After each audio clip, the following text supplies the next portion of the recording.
Սահմանադրական դատարանի նախագահն իրավունք չուներ ներգրաված լինել այդ գործընթացում եւ ակտիվ քարոզ կատարել եւ միևնույն ժամանակ հանձնաժողովում նախագահ էր։ Այս հակասությունը ինչպես կբացատրեք Բարձրաստան դաշնության կողմից։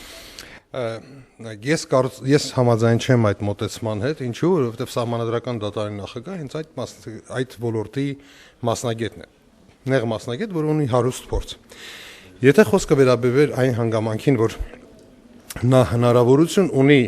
իրավական պարտավորեցնող մի ակտ ընդունել, ես համաձայն կլինեի։ Իրավական պարտավորեցնող ակտ ընդունելու դեպքում կարող է լինել շահերի բախում։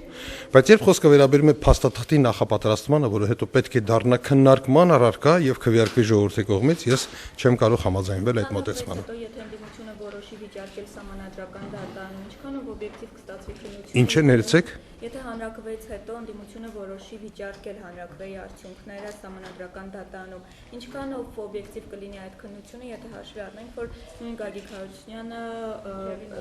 եւ հեղինակը եւ Արիոյի կողմնակից ակտիվ քարոզ է կատարել։ Նախ ակտիվ քարոզին ականատես չեմ եղել։ Քարոզարշավը կարծում եմ շատ հաճախ շփոթվում է մեկնաբանությունների հետ, դրանք տարբեր բաներ են։ Ինչ վերաբերում է ինչ արդյոք կա այստեղ շահերի բախում թե ոչ։ Պատասխանը հետևյալն է, ցանկացած իրավաբան ձեզ կպատասխանի, որ չկա, որովհետև հանրաքվեի արդյունքները չեն կարող վիճարկվել բովանդակային հիմքով, այլ կարող են վիճարկվել միայն ընտրությունների ժամանակ տեղի ունեցող խախտումներով, եւ մեկը մյուսի հետ որևէ առնչություն չունի։ Այսինքն, եթե կան խախտումներ, քննվում է խախտումների հարցը, բովանդակության մասին չէ խոսքը։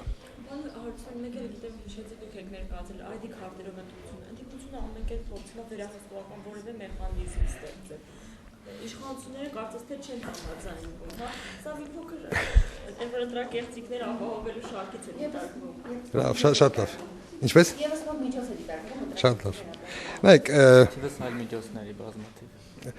Հերթով բոլոր միջոցները կասեք եւ ես ձեզ հերթով բոլոր հարցերին կպատասխանեմ։ Լևոն Զուրաբյանի հարցը, Լևոն Զուրաբյանին եւ այստեղ ներկայացրու ես կպատասխանեմ, լավ։ Չէ ուրիշների անունով առաջ գնալ լավագույն բանը չէ։ Ես կարծում եմ հետևյալը։ Նախ պետք է իսկապես լավ պատկերացնել ինչ հնարավորություններ են ընձեռում մեր ընտրական օրենսգիրքը։ Քանի որ ժամանակին ես եղել եմ մշակողներից մեկը եւ կարող եմ ասել, որ սկզբունքորեն այն մտահոգությունը, որը արտահայտվում է, իրականում բացարձակապես հենք չունի։ Ինչ է արված եղել ընտրական օրենսգրքով։ Փորձենք մի քայլ հետնել։ Արված է եղել հետևյալը։ Մի քանի կարևորագույն երաշխիք։ Երաշխիք համար 1. Ընտրացուցակները պետք է հրապարակվեն, ընդ որում ոչ միայն հրապարակվեն, տեղադրվեն համացանցում եւ ուշադրություն դարձնենք այնպիսի ֆորմատով, որպիսի հնարավորություն լինի իրականացնել համեմատություն եւ տեսնել արդյոք կան կրկնողություններ թե ոչ, արդյոք նույն տվյալներով անձը հայտնվել է մի քանի ընտրացուցակներում, մի քանի տեղամասերում թե ոչ։ Նախորդ ընտրությունների ժամանակ 111 նման զույգ հայտնաբերվեց, բոլորը ստուգվեցին եւ պարզեց, որ իսկապես Հայաստանի Հանրապետությունում կան 111 հոգի, 111 զույգ ներեցեք, 222 հոգի, որոնք ունեն նույն անուն, ազգանուն, հայրանունը եւ ծնվել են նույն ամսաթվին, նույն տարվա, նույն ամսին։ Այս ընտրությունների ժամանակ նման 109 զույգ կա, 218 հոգի։ Այլ զույգեր չկան առ այս պահը։ Ուրեմն առաջին մտահոգությունը, որ մարդը կարող է լինել երկու տարբեր ցուցակներում լրիվ նույն տվյալներով, պրակտիկորեն հիմք չունի, որտեղ դա հնարավոր է ստուգել համակարգչային եղանակով։ Ինչպիսի խախտումներ կարող են լինել։ Խախտումներից մեկը կարող է լինել, որ ենթադրենք գա ընտրական տեղամաս Հովանեսյան Հովանեսը եւ ասի, որ ինքը, չգիտեմ, Հարությունյան Հարությունն է։ Եվ հանձնաժողովի անդամները դիտավորյալ դա չնկատեն։ Հնարավոր է տեսականորեն։ Իհարկե, ամեն ինչ հնարավոր է, բայց դրա դեմ ընտրական օրենսգիրքը նախատեսել է մի քանի պաշտպանիչ մեխանիզմներ։ Եվ ամենակարևոր պաշտպանիչ մեխանիզմը հետևյալն է, որ եթե հանկարծ հանձնաժողովի երկու անդամը, բացառությամբ այն դեպքի, որ երկուսն են ներկայացում են ընդդիմությունը, մյուս բոլոր դեպքերում խորհրդարանական ընդդիմության ներկայացուցիչը վստահված անձը իրավունք ունի նստել հանձնաժողովի երկու անդամների միջև եւ վերստուգել այդ գործընթացը։ Ինչ ենք մենք լսում դրան հակառակ։ Մենք դրան հակառակ լսում ենք, իսկ եթե նա չվերահսկի եւ հանձնաժողովի անդամները որոշեն այլ բան անել։ Գիտեք, եթե այդ մոտեցումով մենք ղեկավարվենք, ապա կարելի ասել ինչ վերահսկողական մեխանիզմ էլ դուք չմտցնեք, եթե վերահսկողը մտադիր չի վերահսկել, ուրեմն հազիվ թե դուք ինչ-որ խնդիր լուծեք, եւ բարդեցված մեխանիզմներ մտցնելը, որոնք դեռևս հարցական են, որոնք փորձարկված չեն, տեստավորված չեն եւ կարելի է շատ հեշտ ապացուցել, որ դրանք ավելի շատ անորոշություն են մտցնում, ավելի շատ, այսպես ասենք, շփոթ են մտցնում եւ ավելի շատ հիմք խախտումների համար, ես կարծում եմ ճիշտ չէ։ Որևէ մեկը, ես կվերջացեմ, որևէ մեկը պետք է հիմնավոր ասի, որ գիտեք ինչ կա, հնարավոր խախտումը այ հետեւյալն է, բացի իմ ասածից, եթե վստահված անձը իր տեղում է գտնվում, հանձնաժողովի անդամը իր տեղում է գտնվում, նշանակում է այդ խախտումները հակառակը պետք է վերանան։ Եվ ես մեկ անգամ եւս ուզում եմ ձեր ուշադրությունը հրավիրեմ այն հանգամանքի վրա, որ հենց իշխող կուսակցություններ, որ առաջարկեց ընտրական օրենսգրքում մի քանի կարևոր փոփոխություն եւ այդ փոփոխությունների էությունը այն էր, թե ինչքանով պետք է իշխանությունը եւ ընդդիմությունը ներկայացված լինեն հանձնաժողովում, սա առաջինը, եւ երկրորդը, որ հանձնաժողովի նախագահի եւ քարտուղարի տեղերը ինչպես պետք է բաշխվեն։ Թանակոտման երկու եղանակ կա։ Եղանակ առաջին, երբ դա տեսանելի թանակ է եւ դա պարզվել է, որ շատերին ընդհանրապես կանգնեցում են, նրանք չեն ուզում գնալ ընտրությունների, որովհետեւ չեն ուզում, որ իրենց մատը լինի թանակոտ։ Որովհետեւ համարում են, որ դա ինչ որ մի արտաքին ներգործություն է տեսանելի, որը անթույլատրելի է եւ անընդունելի։ Եվ այդ իսկ պատճառով առաջի փուլը զարգացման, երբ որոշ երկրներում մատերը թանակոտում էին, բոլոր երկրները հրաժարվեցին դրանից եւ անցան դեպի անգույն թանակը, որը տեսանելի է միայն ուլտրամանուշակագույն ճառագայթով լուսավորելիս։ Ինչ խնդիրներ է առաջացնում այս երկրորդ եղանակը։ Այն մի քանի ես խնդիրներ եմ ուզում ձեզ թվարկել, դարձյալ իմ ասածը ոչ թե հորինած է, այլ եթե դուք վերլուծեք բոլոր այն ընտրական առաքելությունները, որոնք ուսումնասիրել են իրավիճակը այն երկրներում, որտեղ կիրառվում է այդ մեխանիզմը, դուք կտեսնեք դա իրենց զեկույցներում հավաքական։ Առաջինը, որոշ դեպքերում գտնվում են մեխանիզմներ, որոնք հնարավորություն են տալիս ջնջելու այդ թանակը։ Հատկապես եթե մարդը գալիս է օճառոտ ձեռքով, ապա այդ թանակը շատ հեշտ հետո վերանում է։ Երկրորդ, այդ թանակը տեսանելի է միայն ուլտրամանուշակագույն ճառագայթով լապտերով լուսավորելու դեպքում։ Ինքը լապտերը ուլտրամանուշակագույն լամպը, ավելի ճիշտ, չի տարբերվում եւ նույն ստանդարտի կան այլ լամպեր, որոնք սովորական են։ Որոշ երկրներում նկատվել է, որ հայտնաբերվել է արդյունքում, որ հանձնաժողովների այն անդամները, որոնք մտադիր են եղել կեղծել ընտրությունները, փոխել են լամպը եւ ուլտրամանուշակագույնի տեղը դրված է եղել սովորական լամպ, այսինքն անցկացնելով դու միևնույնը չես տեսնում հետ կա։ Եվ դա շատ արագ բացահայտել գրեթե հնարավոր չէ։ Երրորդ, շատ այդ ինքնին ուլտրամանուշակագույն լույս այդ արտադրող ճառագայթող լամպի զորությունը շատ թույլ է եւ փոքր հեռավորության վրա անգամ հնարավոր չի նկատել այն միացրած է թե ոչ եւ շատ խարդախության տարածված եղանակը այն է որ տպավորություն է ստեղծում որ մարդը սկանավորում է մատը իրականում ուղղակի չէր սխմում լապտերի կոճակը եւ չէր երևում արդյոք լույսը միացված է թե ոչ եւ չորրորդ բացարձակապես պարզ չէ թե ինչ լուծում պետք է լինի եթե մարդու տողում դատարկ է, ստորագրություն չկա, այնուամենայնիվ իր մատին կա թանակի հետք։ Եվ նա ասում է, ես չգիտեմ որտեղից հայտնվել այդ հետքը։ Որոշ երկրներում հայտնի է եղել, որ դա դիտավորյալ են արել, ենթադրենք դրան բռնակների վրա է ներք քսվել եւ այլն, ուղղակի խառնելու համար ընտրության արդյունքները։ Բայց ինքնին լուծումը պարզ չէ։ Քաղաքացին ասում է, ես ունեմ ընտրելու իրավունք, ես չգիտեմ թե ես որտեղից ձեռքիս այս հետքը եւ իր տողում ստորագրություն չկա։ Այս բոլոր հանգամանքները բերել են շատ դիտորդ առաքելություններին այն եզրակացության, որ մատերի թանակոտումը ինքնին որևէ հարց չի լուծել։ Ընդ որում, հալսեք, իհարկե, եւ եթե դուք համադրեք նորից եմ կրկնում վերջին ընտրական օրենսգիրքը նախորդ ընտրական օրենսգրքի հետ, դուք կտեսնեք, որ այն խորը ուսումնասիրության հիման վրա է արված։ Այն արված է այնպես, որպեսզի նվազագույնի հասցվի որևէ ընտրակեղծիք։ Եվ դրա համար այո, դուք պետք է Ես կարծում եմ, որ այն մեխանիզմները, որոնք այսօր առկա են, լրիվ բավարար են, որպեսզի ընտրությունները անցնեն պատշաճ մակարդակով, անցկացվեն պատշաճ մակարդակով։ Մեկ բան եմ ձեզ օրինակ եմ ուզում հիշեցնել։ Եվ կարծում եմ այդ օրինակը շատ խոսուն օրինակ է։ Եթե չեմ սխալվում, դա նախավերջին ընտրությունների ժամանակ էր, ազգային ժողովի ընտրությունների ժամանակ էր։ Երբ բազմաթիվ առաջին անգամ պետք է փորձարկվեր այս ընտրական օրենսգիրքը, մենք պնդում էինք, իշխանությունը պնդում էր, որ այս ընտրական օրենսգիրքը լրիվ բավական է, որպեսզի ընտրակեղծիքները տեղի չունենան, իսկ ընդդիմությունը բնականաբար հակառակն էր պնդում, եւ մենք գնացինք աննախադեպ քայլի։ Դուք գիտեք, որ անձինք, ովքեր հատում են Հայաստանի Հանրապետության սահմանը, նրանց տվյալները ֆիքսվում են մեկ միասնական համակարգում, որը վարում է Սահմանապահ ծառայությունը ազգային անվտանգության ծառայության հետ միասին։ Եվ մենք հնարավորություն ընձեռեցինք յուրաքանչյուր կուսակցության, որը մասնակցում էր խորհրդարանական ընտրությունների,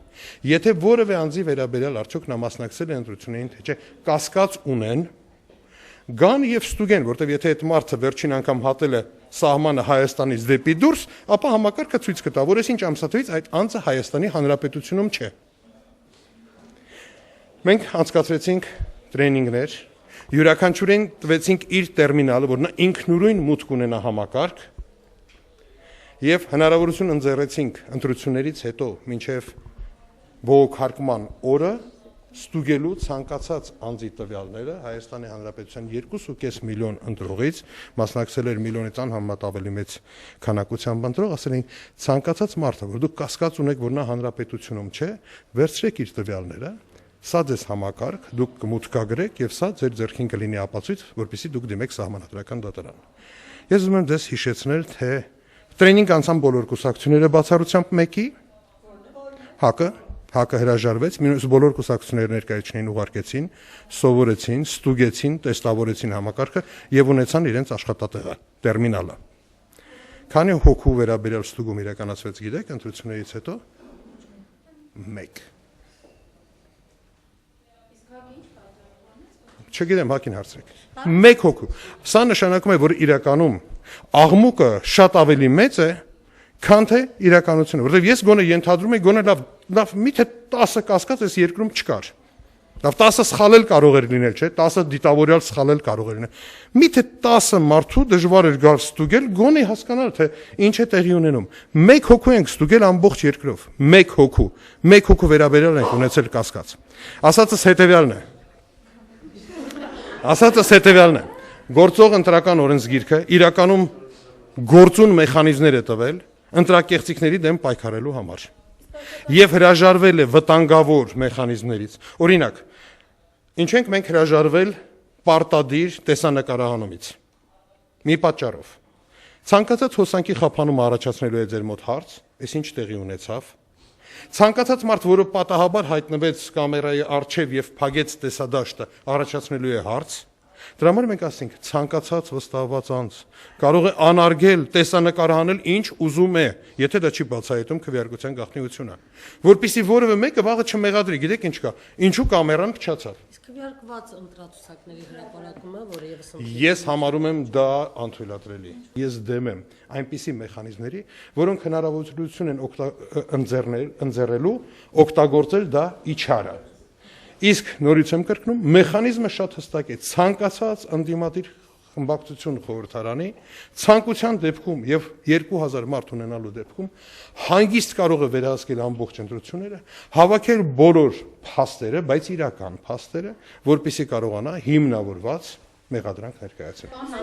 Կարծիք կա, որ այդ 700,000 ձայնը այս անգամ շատ բարդ կլինի հավաքել, որովհետև հանրային ընկալումներում հանրակրվեի մասնակցել է եւ քվեարկել առհասարակ այո կամ ոչ, խնդիր է այսօր։ Ազգային ժողովի նախագահն ինքն էլ ունի մտավախություն այս 700,000 ձայների հետ կապված դեպքերում։ Հայք ցանկացած ընտրություն պահանջում է մեծ լարված աշխատանք։ Հանրակրվեն բացառություն չէ։ Եվ դա պահանջելու է մեծ եւ լարված աշխատանք մեզանից։ Բայց դա ամենևին չի նշանակում, որ մենք գնում ենք ոչ այն ակնկալիքներով, որ կարողանանք այդ աշխատանքը պատշաճ կազմակերպել։ Անձնարարելի Հովիկ Աբրահամյանին վարչական ռեսուրս օգտագործել լինելով եւ ՀԿ շտաբի ղեկավար եւ վարչապետ միաժամանակ ինչ լինի։ Եթե դուք ինձ ավելի լավ բացատրեք, թե ինչ եք դուք պատկերացնում ասելով վարչական ռեսուրս, ես հավանաբար ձեզ կարձագանքեմ պատշաճ։ Բայց դուք օրինակ աշխատակիցներին ստիպել, հորդորել, գնալ հենց որ ենթականներին ամեն մեկը ենթականերին նախարարին։ Հենց որ դուք լսեք որևէ միտեղից, որ վարչապետը հրահանգել է, կարծում եմ դուք կարող եք դրա մասին բարձրաձայնել։ Ավելին հիմա բավականին տարածված է։ Մարդիկ վախեցած չեն, հանգիստ կարողանում են իրենց դիրքորոշումը ներկայացնել։ Հավատացեք, որ այդ ժամանակները արդեն անցել են երկրում, երբ մարդը վախենում է արտահայտել իր կարծիքը։ Եթե դուք լսեք որևէ միտեղ պաշտոնական հրահանգ, երբ նա որպես վարչապետ իր ստորադասին հանձնարարություն է տալիս, դուք դրա մասին կարող եք ազատ խոսել։ Երբ էին այդ ժամանակները, պարոն Արությունյան։ Անցել Հա, բավականին ժամանակ է։ Ոմանք ուղղակի դա չեն զգում, բայց Վերջին տասնամյակի։ Իր հայտարարությունը արդեն իսկ Որը? հայտարարությունը ընդհանրապես քարոզչության մասին պաշտոնային 700,000 ձայն։ կառավարության անդամ ինչ են շնորհքում ի պաշտոն է։ իբրև վարչապետն է հայտարարությունը Նա իբրև վարչապետ հայտարարություն արել։ դե նաև վարչապետ Չէ, նաև վարչապետը ներեցեք, դուք հավանաբար իհարկե չի դադարում, ներեցեք։ Դուք կարծում եմ նորից ձեր ընկալումները շատ տեսական են։ Դուք ինչ որ մի եթերային երկրի մասին եք խոսում, որը երկրագնդում գոյություն չունի։ Երբ մենք խոսում ենք որպես վարչապետ քարոզչություն իրականացնել, նշանակում է նա որպես վարչապետ իր պարտականությունները կատարելիս, լինի դա կառավարության նիստ, լինի դա խորհրդակցություն, որը իրականացում է նա որպես վարչապետ իր ստորադաս կառույցների հետ, սկսի քարոզչություն անել։ Ամենևին դա չի բացառում եւ չի արգելված եւ որևէ երկրում չի արգելված, երբ մարդը քարոզչություն իրականացնում է ոչի պաշտոն է։ Եթե դուք տեսնեք, որ նա հայտարարություն անի եւ ասի, ես որպես Հայաստանի վարչապետ հորդորում եմ ձեզ, չգիտեմ, գնալ եւ այո ասել, դուք ճիշտ կլինեք, որ նա օգտագործում է իր պաշտոնը։ Բայց միևնույն է նա Դուք կարող եք, ուրեմն ես ձեզ առաջարկում եմ հետեւյալը։ Նախ հարգենք միմյանց, թույլ տվեք ես իմ խոսքը վերջացնեմ։ Ես ձեր հարցին կպատասխանեմ, որովհետեւ ձեր հարցն էլ շատ պարզունակ հարց է, բայց այնուամենայնիվ կպատասխանեմ, որովհետեւ շատերը այդ հարցը տալիս են։ Եթե դուք չլսեք դա եւ լսեք, որ ես որպես ԱՅՈ-ի շտաբի ղեկավար եւ այլն, ուրեմն իմացեք, դա չի կոչվում վարչական ռեսուրս եւ որևէ երկրում։ Ես դες ուզում եմ որպես օրինակ, հա, ասել, որ դուք կարող եք ուսումնասիրել մի քանի երկրների փորձ, օրինակ Ամերիկայի փորձը։ Եթե ենթադրենք քաղաքական պայքարում շերիֆը հանդես է գալիս իր շորերով, համարվում է, որ նա օգտագործում է վարչական ռեսուրս։ Եթե շերիֆը հանում է իր վրայից իր շորերը եւ չի ասում ես շերիֆ եմ եւ մասնակցում է եւ ասում է լրիվ նույն խոսքերը, համարվում է, որ դա վարչական ռեսուրս չէ։ Եվ նույն մոտեցումը որդեգրել են բոլոր երկրները։ Հակառակ դեպքում քաղաքական անձինք չեն կարողանա մասնակցել քաղաքական գործընթացին։ Ընտրությունները քաղաքական գործընթաց է։ Հանրաքվեն քաղաքական գործընթաց է։ Եվ ցանկացած քաղաքական պաշտոնյա եւ հատկապես այն աստիճան բարձրաստիճան, ինչպես վարչապետն է, երկրի նախագահ, падգամավորներ, նախարարներ, ազգային ժողովի նախագահ եւ այլն, իհարկե առաջին հերթին մասնակցում են այդ գործընթացին, բայց ոչ ի պաշտպան է։